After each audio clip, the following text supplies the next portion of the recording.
Nasabah Gadai mengalami peningkatan di sepanjang tahun 2024, bahkan PT Pegadaian mencatat kenaikan yang mencapai 21,4%. Lantas, mengapa angka Gadai tersebut meningkat?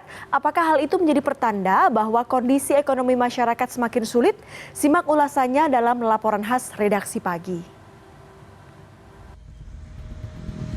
Ekonomi Indonesia sedang tidak baik-baik saja. Itu dirasakan betul oleh Sri Suparyanti yang terpaksa menggadai simpanannya demi menyambung hidup. Yanti sudah cukup lama menganggur. Usaha mie ayam bersama temannya berhenti karena mulai sepi pembeli.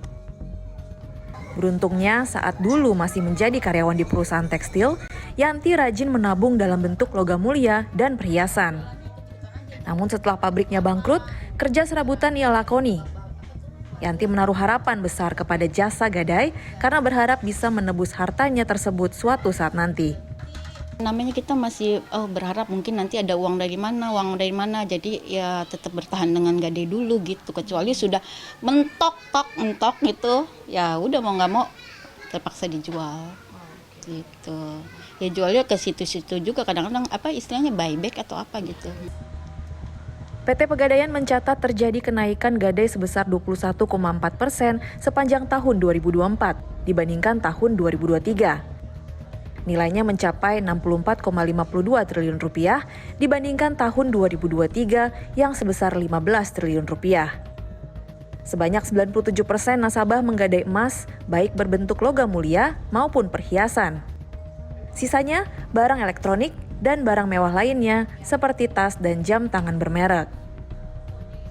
Direktur Pemasaran dan Pengembangan Produk PT Pegadaian Elvi Hidayah mengatakan gadai yang dilakukan nasabahnya rata-rata sebagai bridging loan atau pinjaman sesaat yang dapat segera dikembalikan jika nasabah sudah mendapat dana pengganti atau kepastian bayar dari pihak lainnya. Sebagian besar nasabah Gadai itu adalah barang-barang kesayangan, misalnya cincin pernikahan, kemudian cincin pemberian orang tua, sehingga barang-barang tersebut memang tidak akan dijual. Mereka akan melakukan penebusan pada saat ketika sudah mendapatkan pembayaran dari pihak lain. Di sisi yang lain, kebutuhan-kebutuhan yang tercatat di tempat kami itu sebagian besar digunakan untuk paling banyak memang ibu rumah tangga 46%. Selisihnya ini adalah 25%, menduduki 25%, ini milenial. Kemudian profesional milenial itu sekitar sama 25%. Fenomena makan tabungan di masyarakat masih berlanjut. Catatan Badan Pusat Statistik, sebanyak 9,48 juta warga kelas menengah berpotensi turun ke kelompok rentan miskin. Direktur Eksekutif KOR Indonesia Muhammad Faisal mengatakan belanja kalangan menengah ke bawah menurun karena pendapatannya yang terbatas. Hal itu tercermin dari pertumbuhan tingkat tabungan di bawah 100 juta rupiah yang melambat di 2024. Sehingga wajar jika kelas menengah bawah harus memakai tabungan untuk memenuhi kebutuhan. Bahkan tak sedikit masyarakat mengambil jalan ke pinjaman online ilegal sampai ke judi online karena terjepit keadaan.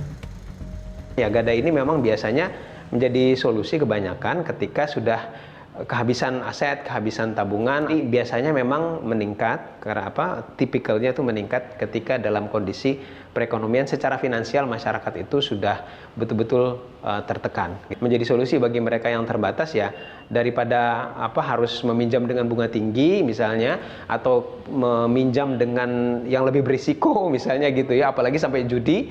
Nah, ini ya jelas Gadai jauh lebih baik ya lebih aman ya. Faisal menambahkan perlunya edukasi masif kepada masyarakat agar menggunakan saluran pinjaman yang resmi guna terhindar dari jebakan utang. Di sisi lain, pemerintah sebaiknya selalu mempertimbangkan penyerapan tenaga kerja dalam setiap kebijakan dan program kerjanya. Desy Aritonang, Septiadi Pradana, Jakarta.